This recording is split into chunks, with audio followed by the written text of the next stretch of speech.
we were very lucky to be in a place at YSU where we can actually kind of cover the real stories and stuff that matters to everyone. BusinessJournalDaily.com 3 Minutes With is brought to you by Farmers National Bank. I spent about 25 years there. New York is the only other place I've lived at that's the longest I've lived at outside of Youngstown, and then Columbus for a little while. So yeah. Where'd you go to high school? Woodrow Wilson, Oh, okay. 2006. Yeah, a couple of years before they tore it down. Why'd you want to get into journalism? I grew up, I watched a lot of WFMJ, WKBN, and I always, I really like watching the news of my family because I like seeing the places that I knew about and hearing all these stories. And I got really into writing when I was in high school. A teacher was very encouraging and said, you should keep writing. And I wanted to find a way to write about people. And she said, journalism is an option. There's always one piece I always tell everyone that really struck out to me. And I don't know if you remember this, and I have the details hazy. I can follow up and give you link you to some articles. But if you remember, there was an off-campus shooting that happened. I remember it was a Sunday, and it was a Super Bowl Sunday. I'm a Steelers fan. The Steelers were in the past. I think they were in the Super Bowl. They were playing it was the Packers. I can't remember now. Is it one of the fraternity houses?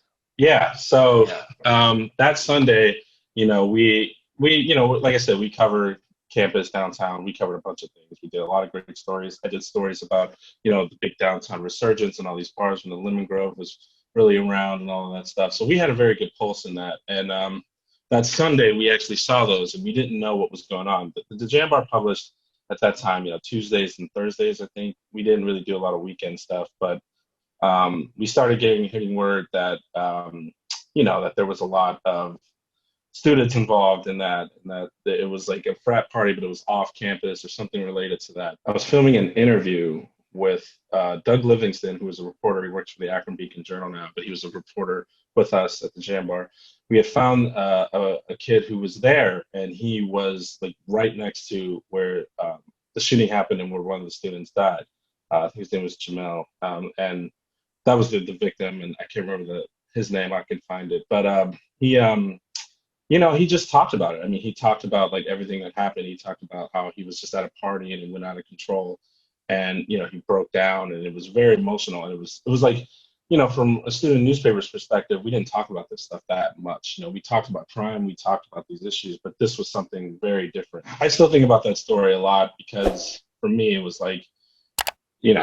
it was just something that I had never experienced in my life. And I think it was one of those opportunities where you're working in a place like the Jambar in a city like Youngstown, where, you have the opportunity to do real work, real important work, not only for your campus, but for the city itself. So, that was really one of those pieces that really, actually that day, that whole period was something that really struck out to me. And by the time I went to WFMJ and was fortunate enough to get a job as a writer and producer there, I had that experience. When we go to these conventions around the country, you'd have these private schools and these schools that are very well off that would, their biggest stories were a president, was moving, or a new program is being invented.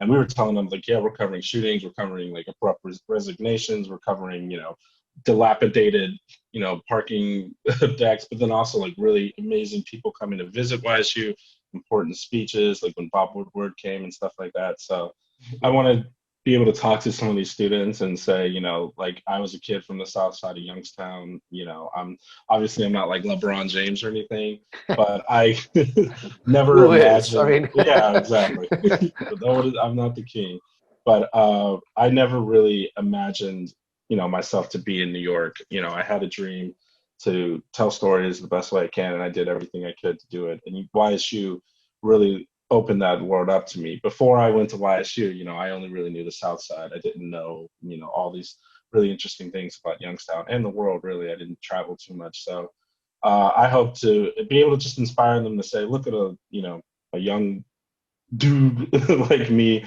I'm able to kind of do things I really care about. I'm not obviously the leader or some tech influencer or anything like that, but I feel like I'm doing something really important and living out a dream I've always had. And it's it's because of Youngstown State. It's because of the city I grew up in that I felt like I was able to have the advantage to do that. So. Thanks for watching the video. Be sure to like, subscribe, and hit that little bell for notifications. And also make sure to connect with us on Twitter, Facebook, and LinkedIn.